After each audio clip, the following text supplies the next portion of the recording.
ಈಗ ನಾನು ಹೇಳಿರುವ ಸ್ಪೆಷಲ್ ಇಡ್ಲಿ ಇದೇನೆ ನೋಡಿ. ಇದಕ್ಕೆ ಕೆಂಪು ಚಟ್ನಿ ಹಾಗೆ ಗ್ರೀನ್ ಚಟ್ನಿ ಎರಡನ್ನು ಕೂಡ ಮಾಡಿದ್ದೇನೆ. ಹಾಯ್ ಎಲ್ರಿಗೂ ನಮಸ್ಕಾರ, ಗುಡ್ ಮಾರ್ನಿಂಗ್, ಬೆಳಗಿನ ಶುಭೋದಯ. ಇವತ್ತಿನ ನಮ್ಮ ವಿಡಿಯೋದ ರೆಸಿಪಿ ಬಾಳೆ ಎಲೆಯ ಇಡ್ಲಿ ನೋಡಿ. ಬಾಳೆ ಎಲೆಯಿಂದ ಇದಕ್ಕೆ ಬಾಳೆ ಎಲೆ ಕಟ್ಟಿದ್ದು ಕೂಡ ಇಲ್ಲ, ಹಾಗೆ ನಾನು ಗ್ಲಾಸಲ್ಲಿಟ್ಟು ಮಾಡಿದ್ದು.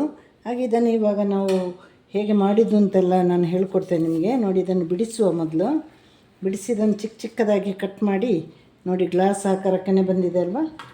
ಇದನ್ನು ಹೀಗೆ ಮಾಡಿ ಅದಕ್ಕೆ ಕೆಂಪು ಚಟ್ನಿ ಮತ್ತು ಗ್ರೀನ್ ಚಟ್ನಿ ಎರಡನ್ನೂ ಮಾಡಿದ್ದೇನೆ. ಹಾಗೆ ರಾತ್ರಿದು ಮೀನು ಸಾರು ಕೂಡ ಇತ್ತು.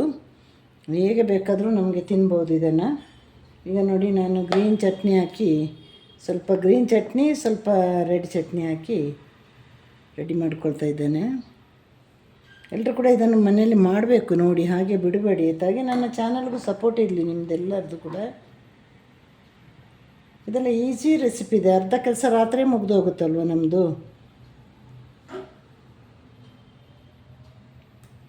ಹಾಗೆ ವಿಡಿಯೋ ಸ್ಟಾರ್ಟ್ ಮಾಡೋಣ.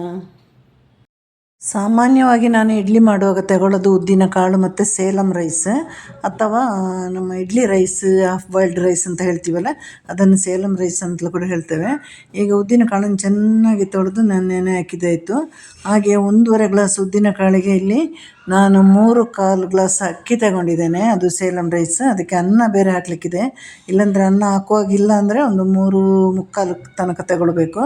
ಈಗ ಇದೆರಡನ್ನು ಚೆನ್ನಾಗಿ ತೊಳೆದು, ಸ್ಪೆಷಲಾಗಿ ತೊಳಿಬೇಕು ಅಂತ ಯಾಕೆ ಹೇಳೋದಂದರೆ ಅದು ಒಳ್ಳೆ ಕಲರ್ ಬರುತ್ತೆ ಇಡ್ಲಿ. ಹಾಗಾಗಿ ಈಗ ನೋಡಿ 7-8 ಅವರ್ ಆದಮೇಲೆ ಇದನ್ನು ನಾವು ಸಪ್ರೇಟಾಗಿ ರುಬ್ಕೊಳ್ಬೇಕು. ಯಾವುದಾದಕ್ಕೂ ಒಂದಕ್ಕೆ ಅನ್ನ ಹಾಕಿ, ನಾವು ಊಟ ಮಾಡುವ ಅನ್ನ ಇದೆ ಅಲ್ವ, ಅದು ಒಂದು 1.5 ಅಥವಾ 2 ಸ್ಪೂನಷ್ಟು, ಅಂದರೆ ಸೌಟಲ್ಲಿ ಅಷ್ಟು ಹಾಕಬೇಕು. ಅದು ಹಾಕೋದಿಲ್ಲ ಅಂದರೆ ನೀವು ಇದು ಏನು ಇಡ್ಲಿ ರೈಸನ್ನು ಜಾಸ್ತಿ ಹಾಕಬೇಕು. ಈಗ ನಾವು ಅನ್ನ ಹಾಕೋದ್ರಿಂದ 3/4 ಗ್ಲಾಸ್ ತಗೊಂಡಿದ್ದೆ. ಮೊದಲು ಅನ್ನ ಮತ್ತು ಉದ್ದಿನ ಕಾಳನ್ನು ತುಂಬ ನೈಸಾಗಿ ರುಬ್ಬಿ ತರ್ತೇನೆ ನಾನು, ಯಾಕೆಂದರೆ ನಾನು ಇಡ್ಲಿ ರೈಸ್ ರುಬ್ಬುವಾಗ ಒಂದು ಚಿರೋಟಿ ರವೆ ಅಳತೆ ಬೇಕು. ಅದಕ್ಕಾಗಿ ನಾವು ಸಪ್ರೇಟಾಗಿ ನಾವು ಕಡಿದು ತೆಗೆಯೋದಲ್ವ. ಎರಡು ಕೂಡ ತುಂಬ ನೈಸಾದರೆ ಅದು ಚೆನ್ನಾಗಿರೋದಿಲ್ಲ. ಈಗ ನೋಡಿ, ಇಡ್ಲಿ ರೈಸನ್ನು ಕೂಡ ನಾವು ನೀರು ಹಾಕಿ ರುಬ್ಬುವ, ಸ್ವಲ್ಪ ಗಟ್ಟಿನೇ ಇರಲಿ ರುಬ್ಬಿದೆ, ಯಾಕೆಂದರೆ ಮತ್ತೆ ಬೇಕಾದ್ರೆ ನೀರು ಆ್ಯಡ್ ಮಾಡಿಬಿಟ್ಟು ನಾವು ಚೆನ್ನಾಗಿ ಕಲಸಿಡಬೇಕಲ್ವ. ಮೊದಲೇ ನೀರಾದರೆ ಇಡ್ಲಿ ಚೆನ್ನಾಗಿ ಬರೋದಿಲ್ಲ, ಜಾಸ್ತಿ ನೀರಾಗಬಾರ್ದು ಮತ್ತು ಹಾಗೆ ಗಟ್ಟಿ ಕೂಡ ಆಗಬಾರ್ದು, ಸರಿ ಸಮಾನವಾಗಿರಬೇಕು. ಅದನ್ನು ನೋಡಿಕೊಂಡು ಮಾಡಬೇಕು. ಹಾಗೆ ಇವಾಗ ಇದನ್ನು ಚೆನ್ನಾಗಿ ಕಲಿಸ್ಬೇಕು, ಎಷ್ಟು ಸಾಧ್ಯನೋ ಅಷ್ಟು ಚೆನ್ನಾಗಿ 10-15 ನಿಮಿಷ ಕಲಿಸ್ಬೇಕು. ನಾವು ಚಿಕ್ಕದಲ್ಲಿರುವಾಗ ನೋಡಿ, ಅಮ್ಮಂದಿರಿಗೆ ಒಂದು ಕೆಲಸನೇ ಇತ್ತು, ಇವತ್ತು ನನಗೆ ಇಡ್ಲಿ ಕಲಿಸ್ಲಿಕ್ಕಿದೆ ಅಂತ. ಅದಕ್ಕೆ ಆವಾಗೆಲ್ಲ ಇಡ್ಲಿ ಚೆನ್ನಾಗಿ ಬರ್ತಾ ಇದ್ದಿದ್ದು.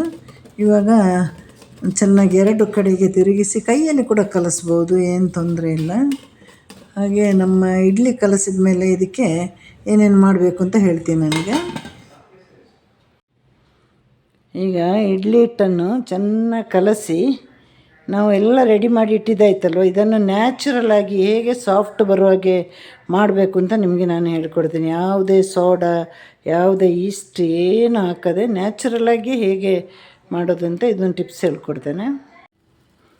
ಈಗ ನಾವು ಯಾವ ಪಾತ್ರೆಯಲ್ಲಿ ಹಿಟ್ಟನ್ನು ಕಲಸಿಟ್ಟಿದ್ದೇವೆ ಆ ಪಾತ್ರೆಗಿಂತ ಈ ಪಾತ್ರೆ ಚಿಕ್ಕದಿರಬೇಕು. ಮತ್ತು ನೋಡಿ, ಈ 1/4 ಭಾಗ ಬಿಟ್ಟು 3/4ರಷ್ಟೇ ನೀರು ಹಾಕಬೇಕು. ಆ ಪಾತ್ರೆ ಈ ಪಾತ್ರೆ ಒಳಗಡೆ ಬೀಳಬಾರ್ದು. ಆಮೇಲೆ ನೀರು ಸಹ ಹಾಗೆ ಕುದಿಬಾರ್ದು, ಚೆನ್ನಾಗಿ ಬಿಸಿ ಆಗಬೇಕು. ಕುದಿದರೆ ಮತ್ತೆ ನಮ್ಮ ಹಿಟ್ಟು ಗಟ್ಟಿಯಾಗುವ ಸಾಧ್ಯತೆ ಇದೆ. ಹಾಗಾಗಿ 3/4 ನೀರು, ಚಿಕ್ಕ ಪಾತ್ರೆ, ನೀರು ಒಳ್ಳೆ ಬಿಸಿಯಾಗಬೇಕು. ಈಗ ನೋಡಿ, ನೀರು ಒಳ್ಳೆ ಬಿಸಿಯಾಗಿದೆ, ಚೆನ್ನಾಗಿ ಬಿಸಿಯಾಗಿದೆ. ಸ್ಟವ್ನ ಫಸ್ಟ್ ಆಫ್ ಮಾಡಬೇಕು. ಇದಕ್ಕೆ ಮುಚ್ಚಳ ಹಾಕುವಾಗಿಲ್ಲ. ಈ ಹಿಟ್ಟನ್ನು ತೆಗೆದು ಇದರ ಮೇಲೆ ಇಡಬೇಕು. ನೋಡಿ, ಉಪ್ಪೆಲ್ಲ ನಾಳೆ ಬೆಳಿಗ್ಗೆ ಹಾಕಿ ಚೆನ್ನಾಗಿ ಕಲಸಬೇಕು. ಈಗ ಈ ಥರ ಇದ್ದರೆ, ಈಗ ನೋಡಿ, ಇದು ಅರ್ಧ ಇದ್ದಿದ್ದಲ್ವ, ಇಷ್ಟು ಇದ್ದಿದ್ದು, ನಾಳೆ ಇಷ್ಟು ಆಗ್ತದೆ. ಸೋಡಾ ಇಲ್ಲ, ಇಷ್ಟಿಲ್ಲ, ಏನಿಲ್ಲ, ನ್ಯಾಚುರಲಾಗಿ ಇದು ಈ ಥರ ಇಡ್ಲಿನ ಸಾಫ್ಟ್ ಮತ್ತು ಈ ಹಿಟ್ಟನ್ನು ಈಗ ಉಬ್ಬಿಸೋ ರೀತಿ ಇದು. ನಾವು ಎಲ್ಲರೂ ಹೀಗೆ ಮಾಡಿ ಆಯಿತಾ. ಚಿಕ್ಕ ಪಾತ್ರೆ ಮೇಲೆ ದೊಡ್ಡ ಪಾತ್ರೆ ಹೀಗೆ ನಿಲ್ಲಬೇಕು ನೋಡಿ. ಬೆಳಗ್ಗೆದ್ದು ನೋಡಿದಾಗ ಒಂದು ಪಾತ್ರೆ ಫುಲ್ ಇಡ್ಲಿ ಇಟ್ಟು. ಈಗ ನಮ್ಮ ಇಡ್ಲಿ ಹಿಟ್ಟು ಎಷ್ಟು ಮೇಲೆ ಬಂದಿದೆ ಅಂತ ನೋಡೋಣ. ನಾವು ರಾತ್ರಿ ಕಡೆದಿಟ್ಟಿದ್ದಲ್ವ,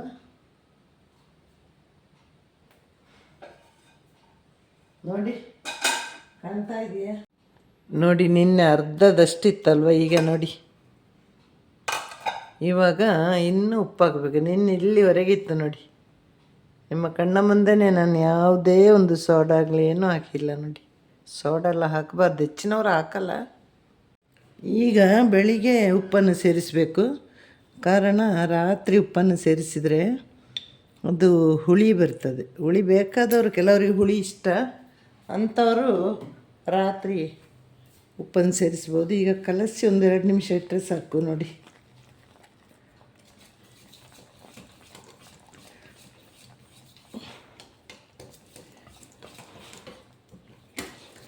ಚೆನ್ನಾಗಿ ಕಲಿಸ್ಬೇಕು, ಇಲ್ಲಾಂದ್ರೆ ಒಂದೊಂದು ಕಡೆ ನಿಂತು ಬಿಡ್ತದೆ ಅದು.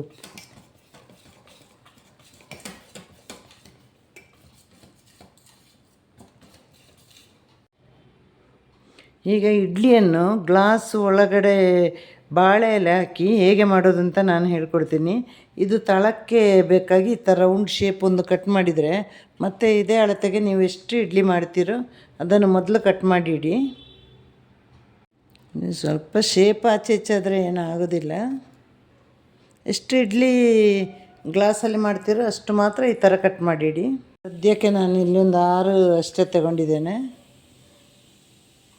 ಮೊದಲು ಗ್ಲಾಸಿನ ತಳಕ್ಕೆ ಇದನ್ನು ಹಾಕಿ ಅದನ್ನು ಸರಿಯಾಗಿ ಕೂರಿಸಿ. ಕರೆಕ್ಟಾಗಿದೆ ನೋಡಿ, ಆ ತಳಕ್ಕಷ್ಟೇ ಮಾಡಿ, ಆಗ ಸರಿ ಹೋಗುತ್ತೆ. ಮತ್ತು ನಿಮಗೆ ಎಷ್ಟು ಯಾವ ಸೈಜಿಗೆ ಬೇಕು ಆ ಸೈಜಿಗೆ ಬಾಳೆ ಎಲೆಯನ್ನು ಒಳಗಡೆ ಇಡಿ. ನಾನು ಇಷ್ಟು ಮಾಡಿದ್ದೇನೆ, ಇದನ್ನು ಸ್ವಲ್ಪ ಕಟ್ ಮಾಡಿದೆ. ಈಗ ಇದನ್ನು ನೀವು ನೋಡಬೇಕು, ಇಡ್ಲಿ ಪಾತ್ರೆಯಲ್ಲಿ ನಿಮಗೆ ಅದು ಹಿಡಿಸುತ್ತಾ ನೋಡಬೇಕು, ಇಲ್ಲಾಂದರೆ ಕಡುಬು ಪಾತ್ರೆಯಲ್ಲೇ ಇದನ್ನು ಜಾಸ್ತಿ ಬೇಯಿಸೋದು. ಈಗ ಎಷ್ಟು ಇಡ್ಲಿ ಮಾಡ್ತೀರ ಅಷ್ಟನ್ನು ಕೂಡ ಹೀಗೆ ಮಾಡಿಡಿ. ಈಗ ನಾವು ಈ ಎಲೆಯನ್ನು ಬಾಡಿಸಬೇಕಾಗಿಲ್ಲ. ಈ ಥರ ಸ್ಟಿಫಾಗಿದ್ದರೆ ಸ್ವಲ್ಪ ಸುಲಭವಾಗಿ ನಮಗೆ ಈ ಥರ ಇಡ್ಬೋದು. ಕೈಯಲ್ಲಿ ಈ ಥರ ಸುಟ್ಟಿಟ್ರೆ ಏನು ಕಟ್ಟಬೇಕಾಗಿಲ್ಲ, ಏನಿಲ್ಲ. ಬಾಡಿಸಿದಾಗ ಬಿಸಿ ಕೊಟ್ಟು ಬಾಡಿಸ್ತೀವಲ್ವ ಕೆಲವು ತಿಂಡಿಗೆ, ಹಾಗೆ ಮಾಡಬಾರ್ದು. ಈಗ ನೋಡಿ ಇಷ್ಟನ್ನು ಮಾಡ್ತಾಯಿದ್ದೇನೆ ನಾನು. ನಮ್ಮ ಆ ಕಡೆ ಮಂಗಳೂರು ಕಡೆ ಎಲ್ಲ ಮೂಡೆ ಅಂತ ಒಂದು ಸಿಗ್ತದೆ, ಅದು ಹೀಗೆ ಇರ್ತದೆ. ಸಣ್ಣ ಸೌಟು ತಗೊಳ್ಳಿ, ಈ ಥರ ಒಂದು ತಟ್ಟೆ ಇಟ್ಕೊಳ್ಳಿ, ಒಂದೊಂದಕ್ಕೆ ಹೊಯ್ತಾ ಹೋಗಿ. ದೊಡ್ಡ ಸೌಟಾದರೆ ಎಲ್ಲ ಹೊರಗಡೆ ಎಲ್ಲ ಆಗುತ್ತಲ್ಲ. ನೋಡಿ, ಇಡ್ಲಿಗೆ ಒಯ್ದಿಟ್ಟಿದ್ದಾಯಿತು. ಇವಾಗ ನಿಮಗೆ ಇದು ಹೀಗೆ ಸ್ಟಿಫಾಗಿರುವಾಗ ಮಾಡಲಿಕ್ಕೆ ಸರಿ ಹೋಗಿಲ್ಲ ಅಂದರೆ ಸುಮ್ಮನೆ ಒಂಚೂರು ಸ್ಟವ್ ಮೇಲೆ ಹಿಡಿದು ಸ್ಮೂತ್ ಮಾಡ್ಬೋದು, ಏನು ತೊಂದರೆ ಇಲ್ಲ. ಈಗ ಇದನ್ನು ಒಂದು ಅರ್ಧ ಗಂಟೆ ಬೇಯಿಸಬೇಕು. ನನ್ನ ಕಡುಬು ಪಾತ್ರೆಯಲ್ಲಿ ಗ್ಲಾಸ್ ಹಿಡಿಸಿಲ್ಲ, ಚಿಕ್ಕ ಗ್ಲಾಸಲ್ಲಿ ಮಾಡ್ಬೋದು. ಅದಕ್ಕೆ ನಾನೀಗ ಮತ್ತೆ ಇಡ್ಲಿ ಪಾತ್ರೆಯನ್ನೇ ತಗೊಂಡೆ. ಇದರ ಅಡಿಯಲ್ಲಿ ನಿನ್ನೆ ನಾವು ಇಡ್ಲಿ ಹಿಟ್ಟಿಗೆ ನೀರು ಹಾಕಿದ್ದೀವಲ್ವ, ಅದೇ ನೀರನ್ನೇ ಈಗ ಇಲ್ಲಿ ಹಾಕಿದ್ದೇನೆ ನಾನು.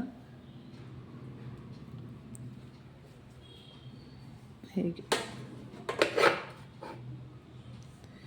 ಯಾಕಂದರೆ ಮುಚ್ಚಳ ಮುಚ್ಚುವಾಗ ಇದು ಅಲ್ಲಿ ತಡೆ ಆಗಬಾರ್ದು,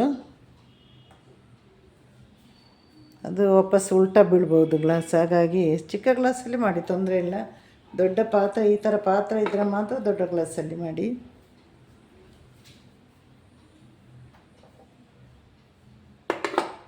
ನೋಡಿ ಸರಿಯಾಗಿ ಕುತ್ಕೊಂತು. ಬಾಳೆ ಎಲೆ ಮಾತ್ರ ಚೂರು ವೇಟ್ ಜಾಸ್ತಿಯಾಗಿ ಅರ್ಧೋಯ್ತು.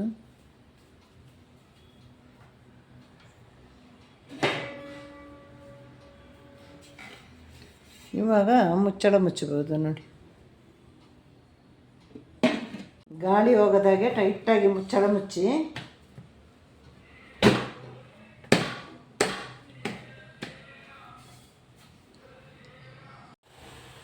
ಇವತ್ತಿನ ಇಡ್ಲಿಗೆ, ಬಾಳೆ ಎಲೆ ಇಡ್ಲಿಗೆ 2 ರೀತಿಯ ಚಟ್ನಿ ಮಾಡುವ. ಒಂದು ಗ್ರೀನ್ ಚಟ್ನಿ, ಇನ್ನೊಂದು ರೆಡ್ ಚಟ್ನಿ ಮಾಡುವ. ಗ್ರೀನ್ ಚಟ್ನಿಗೆ ಏನೇನು ಬೇಕೋ ಹೇಳ್ತೇನೆ, ಹಾಗೆ ರೆಡ್ ಚಟ್ನಿಗೆ ಏನೇನು ಬೇಕು ಅಂತ ಹೇಳ್ತೇನೆ. ಈಗ ಹಸಿಮೆಣಸಿನಕಾಯಿ ಚಟ್ನಿಗೆ ಒಂದು ಸಣ್ಣ ತುಂಡು 2 ತುಂಡು ಶುಂಠಿ ಹಾಕುವ. ಚಟ್ನಿಗೆ ಹುಳಿ ಹಾಕದೇ ಇರಬಾರ್ದು. ಹುಳಿ ಒಂಚೂರು ಕೂಡ ಜಾಸ್ತಿ ಆದರೆ ಅದರ ಟೇಸ್ಟ್ ಹೋಯಿತು. ಇಷ್ಟು ನೋಡಿ, ಒಂದು ಪಿಂಚಷ್ಟೇ ಹಾಕಬೇಕು. ಆಯಿತು. ಈಗ ಗ್ರೀನ್ ಚಟ್ನಿಗೆ ನಾವು ಇಷ್ಟೇ ಹಾಕೋದು, ಕೊತ್ತಂಬರಿ ಪುದೀನ ಏನೂ ಹಾಕೋದಿಲ್ಲ, ಸಿಂಪಲ್ ಆದ ಚಟ್ನಿ. ರೆಡ್ ಚಟ್ನಿಗೆ ಒಂದೇ ಒಂದು ಬ್ಯಾಡಗಿ ಮೆಣಸು, ಇದೆಲ್ಲ ಅದು ಖಾರ ಕಮ್ಮಿ ಇದೆ. ಚಟ್ನಿ ತೆಂಗಿನಕಾಯಿ ಅಷ್ಟೇ ಇರೋದಿಲ್ಲ, ಒಂದೇ ಸಣ್ಣ ಕಪ್ಪು ತೆಂಗಿನ ತುರಿ. ಈಗ 3 ಗುಂಟೂರು ಮೆಣಸಿನಕಾಯಿ. ಈಗ ಕೆಂಪು ಚಟ್ನಿ ಕೂಡ ಸೇಮ್, ಒಂದು ಸಣ್ಣ ಪಿಂಚು ಹುಣಸೆಹಣ್ಣು, ಆಮೇಲೆ ಒಂದು ಬೆಳ್ಳುಳ್ಳಿ, ಆಮೇಲೆ ಒಂದು ಚಿಕ್ಕ 2 ಸಾಂಬಾರು ಈರುಳ್ಳಿ. ಸಾಂಬಾರು ಈರುಳ್ಳಿ ಇಲ್ಲಾಂದರೆ ಇನ್ನೊಂದು ಚಿಕ್ಕ ಈರುಳ್ಳಿಯ 1/4 ಭಾಗದಿಂದ ಕಮ್ಮಿ ಹಾಕಿ. ಈಗ ಉಪ್ಪು ಸೇರಿಸಿ ನೀರು ಹಾಕಿ ಇದನ್ನು ಬೇರೆ ಬೇರೆ ಸಪ್ರೇಟಾಗಿ ರುಬ್ಕೊಂಡು ಬರಬೇಕು.